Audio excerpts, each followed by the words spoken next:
வணக்கம். இன்று July 15. Happy birthday.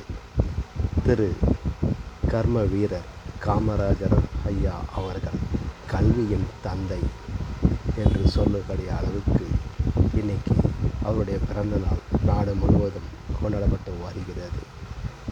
அதில் குறிப்பிடத்தக்கது என்னவென்றால், அவர் முதல்வராக இருந்த சமயத்தில் ஒரு நிகழ்வுகளை உங்களிடம் பகிர்ந்து கொள்கிறேன். அவர் முதல்வராக இருக்கும்போது காரில் சென்று கொண்டு இருக்கும்போது சிறையில் இருந்து ஒரு கைதி தப்பிவிட்டார்.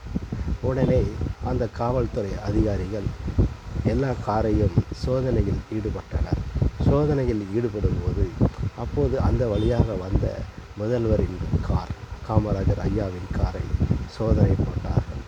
அப்போது முதல்வர் கார் என்று தெரியாமலே சோதனை போட்ட உடனே முதல்வர் காரர் என்று தெரிஞ்ச உடனே ஐயா போங்க ஐயா அப்படின்னு சொல்லிட்டு உடனே காமராஜர் ஐயா அந்த காவல்துறையை அழைத்து உன் பெயர் அட்ரஸ் என்ன அப்படி என்று எழுதி கொண்டு சென்று விட்டார். இவருக்கு அன்று முதலே தூக்கம் இல்லை.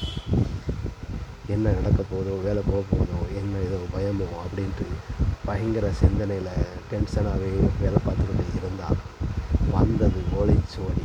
ஒரு நாள் அவர் வீட்டுக்கு ஓலைச்சுவடி, அதாவது கடிதம் வந்தது. அந்த கடிதத்தில் உன் நியாயமான சட்டத்தை நீ சரியான வேலை பார்த்திருக்கிறார், அதற்காக உனக்கு